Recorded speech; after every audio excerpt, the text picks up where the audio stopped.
Shalom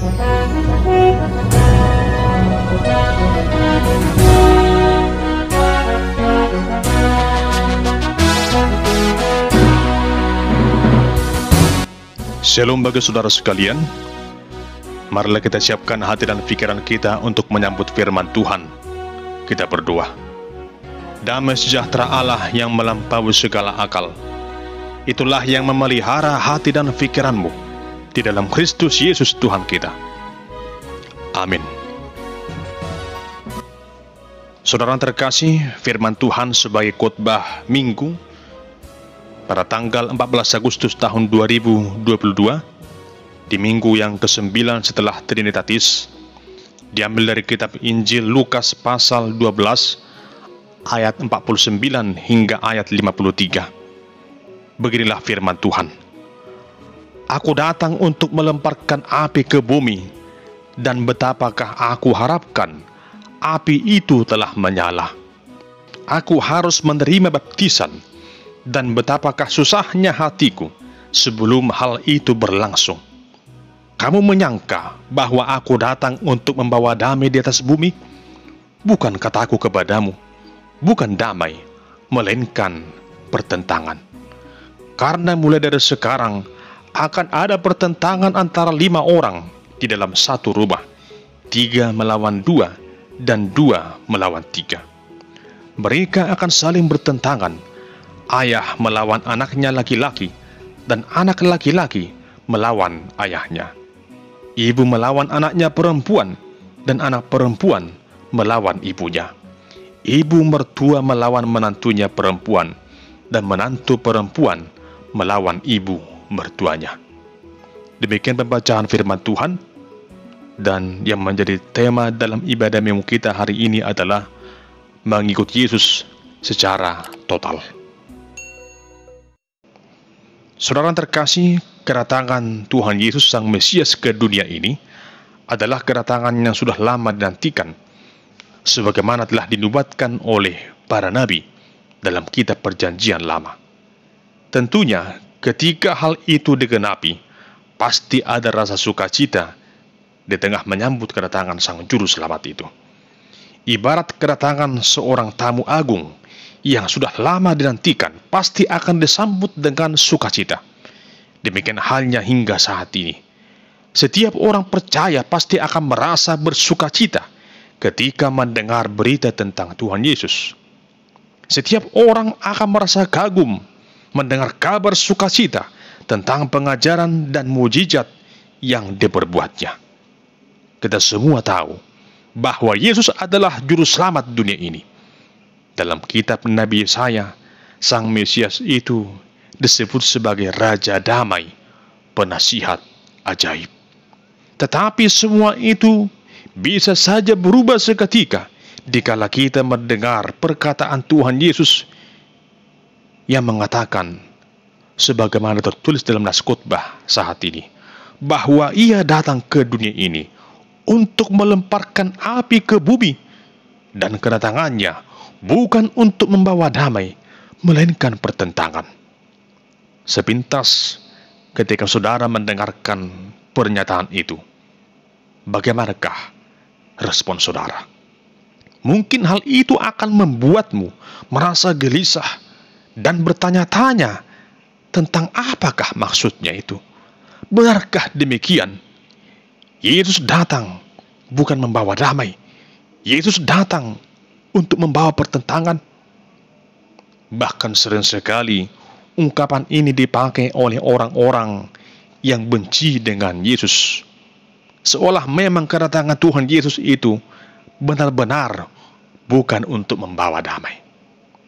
Tentunya, untuk memahami hal ini, kita harus memahami teks khotbah ini dalam tuntunan Roh Kudus, agar kita sungguh-sungguh mengerti apa maksud Tuhan Yesus dengan pernyataannya itu. Pertama, kita harus memahami bahwa kata api di sini bukanlah api yang dapat membakar sesuatu hingga hangus, seperti yang kita pahami tentang makna api yang kita pahami selama ini. Namun kata api di sini merujuk pada api yang menyucikan umat manusia dari segala dosa-dosanya. Api yang dimaksud di sini merujuk pada suatu pemisahan, kekudusan dan iman. Api merujuk pada kasih Allah akan dunia ini lewat peristiwa kematian Tuhan Yesus di salib. Kasih Allah adalah kasih yang paling agung yang tak dapat digantikan oleh apapun juga. Tuhan Yesus berkata bahwa api itu telah menyala, yaitu api cinta kasih Kristus yang tak dapat dipadamkan lewat peristiwa penyaliban yang segera akan terjadi pada saat itu. Artinya api itu menggambarkan semangat, menggambarkan cinta kasih Allah yang tak dapat dibendung, yang tak dapat terbantahkan, yang tak dapat dihentikan oleh kuasa apapun juga. Api itu adalah kuasa Allah yang tak dapat dibatasi oleh kuasa dunia ini. Selanjutnya, istilah pertentangan yang dimaksudkan oleh Tuhan Yesus di sini adalah konsekuensi dari mengikut Tuhan Yesus yang sungguh tidak mudah. Seseorang yang awalnya bukan seorang pengikut Tuhan Yesus, kemungkinan besar dia akan dibenci oleh orang-orang terdekatnya yang tidak cinta akan Yesus. Pertentangan itu mungkin akan terjadi di tengah keluarganya. Sebagaimana dikatakan Tuhan Yesus, ayah melawan anaknya, ibu melawan anaknya perempuan, dan ibu mertua melawan menantunya perempuan, dan sebaliknya. Sesungguhnya, saudara terkasih, yang terjadi di sana adalah pertentangan antara kebenaran dengan yang jahat. Siapa yang mengikut Tuhan Yesus tentu akan hidup dalam kebenaran, dan akibatnya pasti akan ada ketidakcocokan dengan yang tidak dapat menerima kebenaran itu.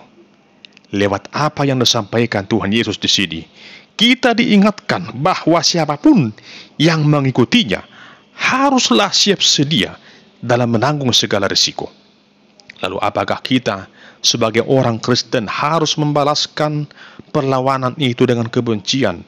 Haruskah kita membalaskan kejahatan dengan kejahatan? Bahkan sekalipun itu kepada keluarga kita sendiri, orang-orang yang terdekat kepada kita. Tentunya tidak.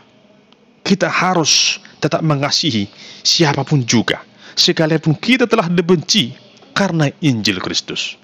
Cinta kasih yang kita bangun karena iman dalam Kristus, walaupun mendapatkan pertentangan dari dunia ini, namun sesungguhnya mendatangkan perdamaian yang sejati, di mana kita yang dulunya berdosa telah diperdamaikan dengan Allah yang Maha Kasih itu.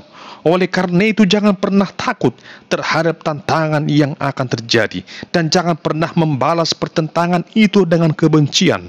Tetaplah setia, tetaplah tunjukkan cinta kasihmu kepada semua orang, serta tetaplah berkomitmen untuk lebih sungguh lagi mengikut Tuhan Yesus.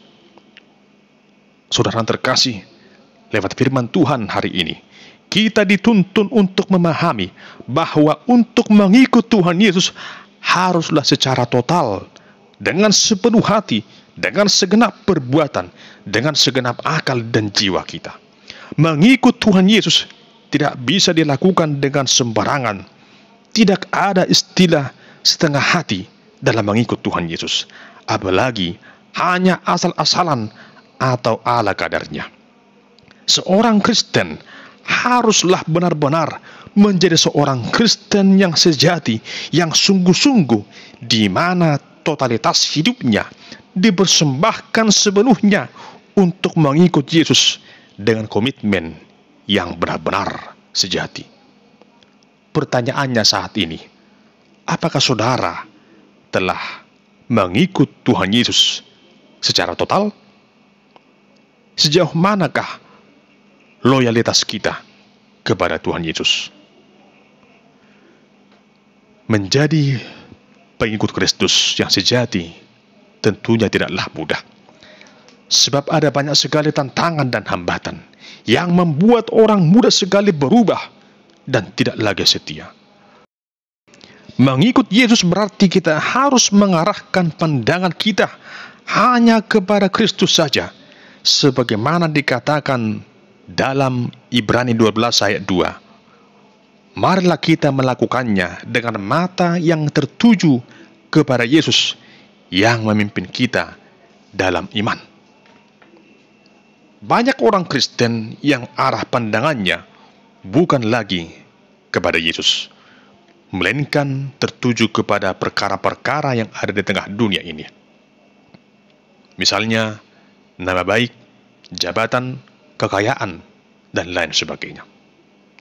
Kita sering lebih mencintai dunia ini lebih daripada mengasihi Tuhan.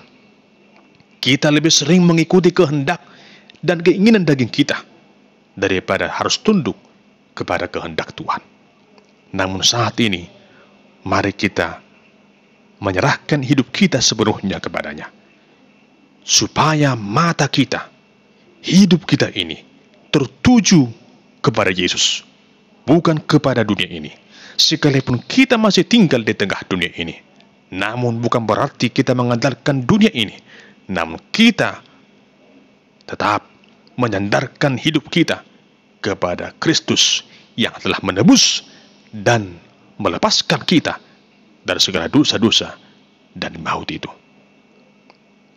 Saudara terkasih, sebagai gambar tentang totalitas dalam mengikut Tuhan Yesus, ada sebuah kisah tentang seorang tokoh penginjil yang mengikut Tuhan Yesus dengan penuh kesetiaan dalam hidupnya.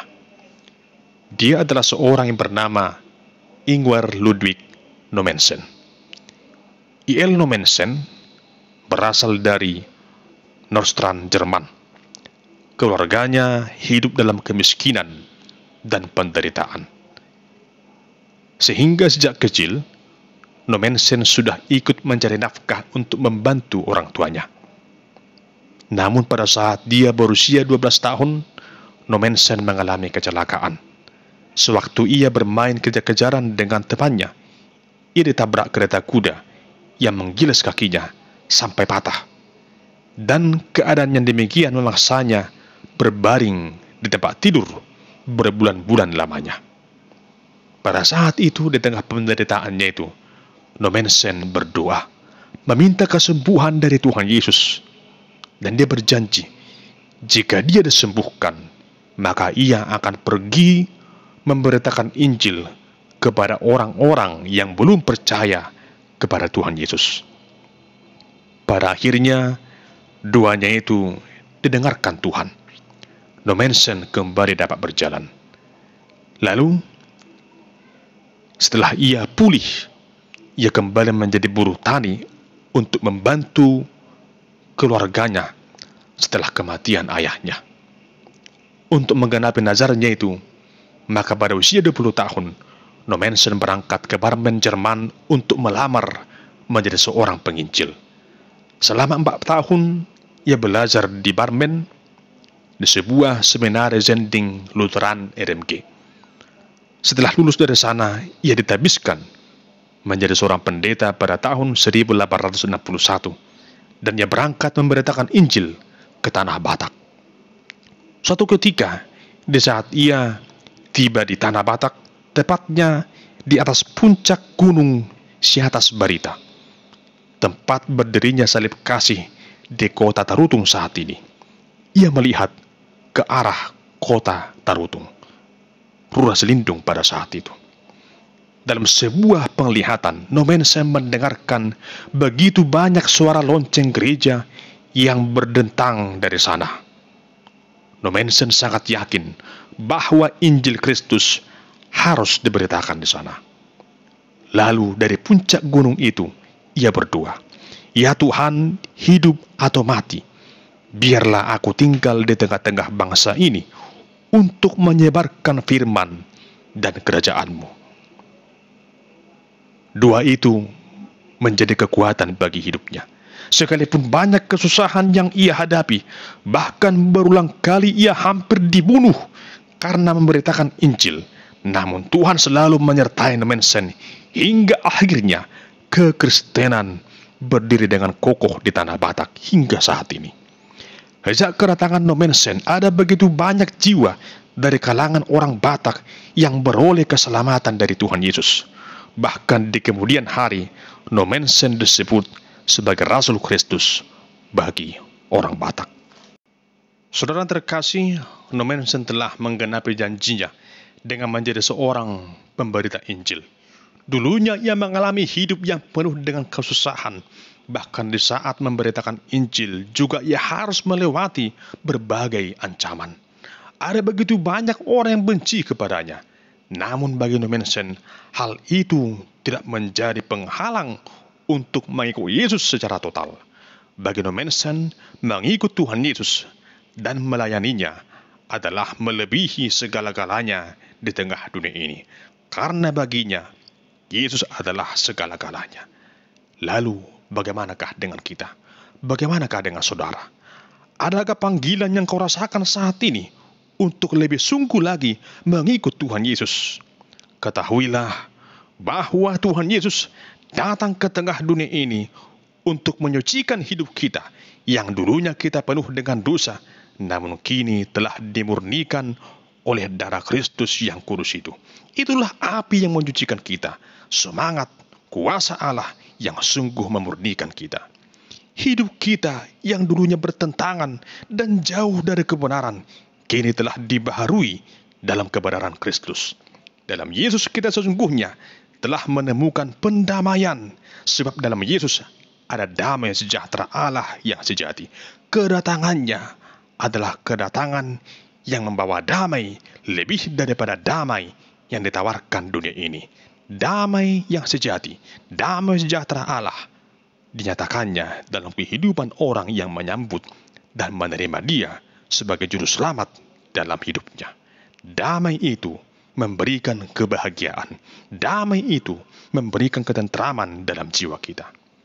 Dalam diri Tuhan Yesus, kita menemukan sukacita yang abadi.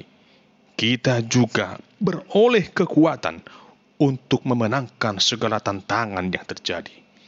Itulah sebabnya bahwa hingga saat ini dan untuk sampai selamanya, tidak ada ketakutan dan tidak ada keraguan dalam diri kita untuk selalu yakin dan menyaksikan bahwa Yesuslah Tuhan dan Juru Selamat dunia ini.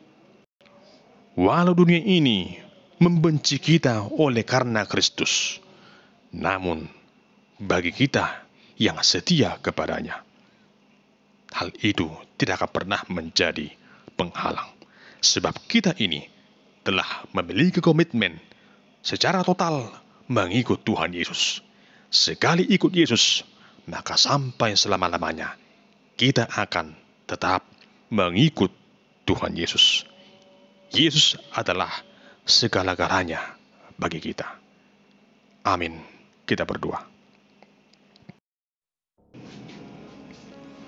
Ya Tuhan Allah, kami sungguh bersyukur kepadamu oleh karena anugerah keselamatan yang kau berikan kepada kami dalam penebusan Tuhan Yesus di kayu salib atas dosa dan kesalahan kami. Tuntunlah kami ya Tuhan untuk selalu setia mengikut Tuhan Yesus di sepanjang kehidupan kami ini dengan penuh kesetiaan dan dengan segenap hati dan jiwa, akal dan pikiran kami. Kami akan tetap setia mengikut Tuhan Yesus sampai selama-lamanya. Amin.